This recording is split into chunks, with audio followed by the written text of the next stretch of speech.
Hello, എല്ലാവർക്കും നമ്മുടെ YouTube ചാനലിലേക്ക് സ്വാഗതം. 1001 രാത്രിയിലെ 38ാമത്തെ കഥയുടെ 11ാം ഭാഗമാണല്ലോ ഇന്ന് നമ്മൾ കേൾക്കാൻ പോകുന്നത്. കഥ ഉമർ രാജാവിൻ്റെയും പുത്രന്മാരുടെയും കഥ. മരണാസന്നനായി കിടന്ന ദുൽ മഖാനെ സ്നാനഘട്ട സൂക്ഷിപ്പുകാരൻ രക്ഷിക്കുന്നിടത്താണല്ലോ കഴിഞ്ഞ ഭാഗത്ത് നമ്മൾ കഥ നിർത്തിയത്. തുടർന്ന് കേട്ടോളൂ.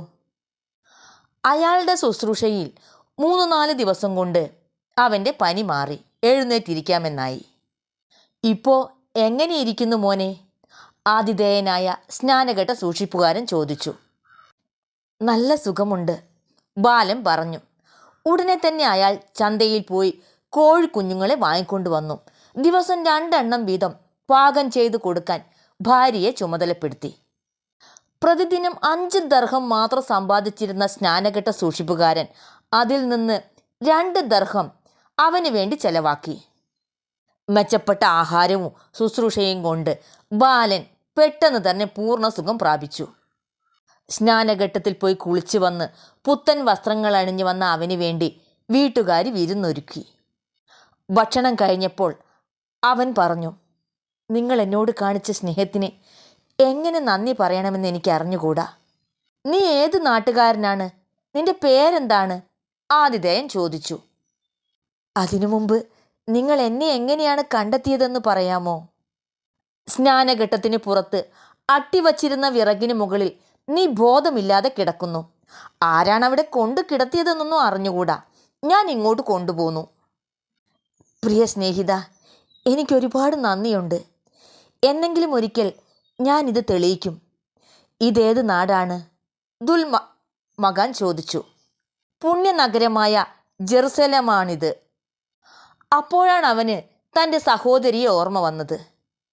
അവളെയോർത്ത് കണ്ണീരൊഴുക്കിക്കൊണ്ട് തൻ്റെ കഥ പറഞ്ഞു. പക്ഷേ രാജാവിൻ്റെ മകനാണെന്ന വസ്തുത മാത്രം വെളിപ്പെടുത്തിയില്ല. ദമാസ്കസിലേക്ക് അവിടുന്ന് എന്ത് ദൂരമുണ്ടെന്ന് അവൻ അയാളോട് ചോദിച്ചു. 6 ദിവസത്തെ യാത്രയാണെന്ന് കേട്ടപ്പോൾ എനിക്കവിടെ എത്താൻ കഴിഞ്ഞെങ്കിൽ എന്ന് നെടുവീർപ്പിട്ടു. ഈ പ്രായത്തിലുള്ള ഒരു കുട്ടി തനിച്ച് ദമാസ്കസിലേക്ക് പോകുന്നത് അപകടമാണ്. നിർബന്ധമാണെങ്കിൽ ഞാൻ കൂടെ വരാം, അല്ലെങ്കിൽ വേണ്ട, എൻ്റെ ഭാര്യയും പോരട്ടെ. മനോഹരമായ നഗരമാണ് ദമാസ്കസ് എന്ന് കേട്ടിട്ടുണ്ട് എന്ന് പറഞ്ഞ് സ്നാനഘട്ട സൂക്ഷിപ്പുകാരൻ യാത്രയ്ക്ക് തയ്യാറായി. വീട്ടിലുള്ള സാധനങ്ങളെല്ലാം, പായും തലേണയും പാത്രങ്ങളും ഉരലും ഉലക്കയും എല്ലാം 50 ദർഹം വിലയ്ക്ക് വിറ്റു. അതിലൊരു ഭാഗം കൊടുത്ത് ഒരു കഴുതയെ വാടകയ്ക്കെടുത്തു. ഈ സമയമാവുമ്പോഴേക്കും നേരം പുലർന്നത് കണ്ട് ഷഹറാസാദ് ഔചിത്യപൂർവ്വം കഥ പറച്ചിൽ നിർത്തിവെച്ചു. അടുത്ത രാത്രി സമാഗതമായപ്പോൾ അവർ ബാക്കി കഥ പറയാൻ തുടങ്ങി. ദുൽ മഖാനെ കഴുതപ്പുറത്തിരുത്തി സ്നാനഘട്ട സൂക്ഷിപ്പുകാരനും ഭാര്യയും പിന്നാലെ നടന്നു. 4-5 ദിവസം സഞ്ചരിച്ച് ദമാസ്കസിലെത്തി ഒരു സത്രത്തിൽ ഒരാഴ്ച താമസിച്ചു. ഇതിനിടെ യാത്രാക്ഷീണത്താൽ രോഗബാധിതയായ അയാളുടെ ഭാര്യ പെട്ടെന്ന് മരിച്ചുപോയി. രോഗിയായിരുന്ന തന്നെ ശുശ്രൂഷിച്ച് സുഖപ്പെടുത്തിയ ആ സ്ത്രീയുടെ മരണം അവനെ അത്യധികം വേദനിപ്പിച്ചു. എങ്കിലും കരഞ്ഞുകൊണ്ടിരുന്ന അവരുടെ ഭർത്താവിനെ അവൻ ആശ്വസിപ്പിച്ചു. പിതാവേ, കൂടുതൽ ദുഃഖിക്കരുത്. അവസാനം നാം എല്ലാം അങ്ങോട്ടല്ലേ പോകുന്നത്? അപ്പോൾ അയാൾ പറഞ്ഞു, കുഞ്ഞെ, നീ പറയുന്നത് സത്യമാണ്. അല്ലാഹുവിൻ്റെ ഹിതം പോലെ നടക്കട്ടെ. നമ്മുടെ ദുഃഖം സന്തോഷമാക്കി മാറ്റാൻ ദൈവത്തിനേ കഴിയൂ. രോഗിയായിരുന്ന നീ ഇപ്പോൾ വ്യസനിക്കാൻ പാടില്ല. നമുക്ക് പുറത്തുപോയി നഗരം ചുറ്റിക്കാണാം. 2 പേരും കൈ കോർത്ത് പിടിച്ച് ദമാസ്കസിലെ തെരുവുകളിലും കമ്പോളങ്ങളിലും ചുറ്റി നടന്നു. അതിനിടയിൽ നഗരത്തിലൊരിടത്ത് ഒരു പറ്റം കുതിരകളും കഴുതകളും ഒട്ടകങ്ങളും പുറത്ത് ചുമടുകളുമായി നിൽക്കുന്നത് കണ്ടു. അതെന്താണെന്ന് ഒരു വഴിപോക്കനോട് അവൻ ചോദിച്ചു. ബാഗ്ദാദ് രാജാവ് ഉമർ അൽ ന്യൂമാന് അക്കൊല്ലം നൽകാനുള്ള രാജഭോഗം ദമാസ്കസ് ഗവർണർ കൊടുത്തയക്കുന്നതാണെന്ന് വഴിപോക്കൻ പറഞ്ഞു.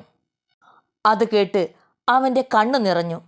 അച്ഛൻ്റെയും സഹോദരിയുടെയും സ്മരണയിൽ ആ ബാലൻ വിതുമ്പി. ഇവരോടൊത്ത് ഞാനും ബാഗ്ദാദിലേക്ക് പോകുന്നു എന്ന് പറഞ്ഞ്. എങ്കിൽ ഞാനുമുണ്ട് എന്നായി സ്നാനഘട്ട സൂക്ഷിപ്പുകാരൻ. നിന്റെ സുരക്ഷിതത്വം എൻ്റെ ചുമതലയാണ്. നീ വീട്ടിലെത്തുന്നതുവരെ നിന്നോടൊപ്പം ഞാനും ഉണ്ടാകും. യാത്രയിൽ ഒരാൾ കൂട്ടിനുണ്ടാകുമല്ലോ എന്നോർത്ത് അവൻ സന്തോഷിച്ചു. അയാളുടെ കഴുതപ്പുറത്തു തന്നെ ഗവർണറുടെ ഉദ്യോഗസ്ഥരോടൊപ്പം സൂര്യൻ അസ്തമിച്ചപ്പോൾ അവർ യാത്ര ആരംഭിച്ചു. തൽക്കാലം നമുക്ക് ഈ കഥ ഇവിടെ നിർത്താം. പകരം നമുക്ക് അവൻ്റെ സഹോദരി ഉണ്ടായിരുന്നില്ലേ, ഇരട്ട പിറന്ന നുഷത്ത് എന്ന സുന്ദരി, അവരുടെ അടുത്തേക്കൊന്ന് പോയാലോ? ഏതെങ്കിലും വീട്ടുജോലി അന്വേഷിച്ച് അവൾ സത്രത്തിൽ നിന്ന് അന്ന് ഇറങ്ങിയ കാര്യം ഓർമ്മയുണ്ടാകുമല്ലോ. തൻ്റെ സഹോദരന് ഇറച്ചിക്കറി വാങ്ങാനുള്ള പണം കിട്ടണമെന്നതായിരുന്നു അവളുടെ അപ്പോഴത്തെ ആഗ്രഹം. ഒട്ടും പരിചയമില്ലാത്ത ഒരു തെരുവിലൂടെ അവൾ നടന്നു. സഹോദരൻ്റെ രോഗവും തൽക്കാലത്തെ അനാഥാവസ്ഥയും അവളെ ആകെ വല്ലാതാക്കി. അങ്ങനെ ചിന്തയിൽ മുഴുകി നടക്കുമ്പോഴാണ് ഒരു റൗഡി തലവൻ അവളെ കാണുന്നത്. കീറ തുണികൾക്കിടയിലൂടെ തെളിഞ്ഞു കണ്ട അവളുടെ സൗന്ദര്യം അയാളെ ആകർഷിച്ചു. പതുങ്ങി പതുങ്ങി പിന്നാലെ ചെന്ന് ആളൊഴിഞ്ഞ സ്ഥലത്തെത്തിയപ്പോൾ അയാൾ ചോദിച്ചു, നീ അടിമയാണോ? എന്നോടൊന്നും ചോദിക്കരുത്, അവൾ പറഞ്ഞു. സ്നേഹം കൊണ്ട് ചോദിക്കുന്നതാണ് കുട്ടി. എനിക്ക് നിന്നെപ്പോലെ 6 പെൺമക്കളുണ്ടായിരുന്നു. 5 പേരും മരിച്ചുപോയി. അവശേഷിച്ചവൾ ഒരു കൂട്ടുകാരിയില്ലാതെ വിഷമിക്കുന്നു. നിനക്ക് സമ്മതമാണെങ്കിൽ എൻ്റെ വീട്ടിൽ എൻ്റെ മകളോടൊത്തു കഴിയാം. ഷെയ്ഖ്, എനിക്കൊരു സഹോദരനുണ്ട്. വൈകുന്നേരം വീട്ടിൽ പോകണം, അവൾ പറഞ്ഞു. ശരി, പകൽ സമയം എൻ്റെ മകളുടെ കൂടെ കഴിഞ്ഞാൽ മതി. അല്ലെങ്കിൽ നിന്റെ സഹോദരനെ കൂടി നമുക്ക് കൊണ്ടുപോകാം. അവൾ അയാളുടെ കൂടെ പോയോ എന്നറിയാൻ നിങ്ങൾ കാത്തിരുന്നോളൂ. ഞാൻ വരാം ഉടൻ തന്നെ.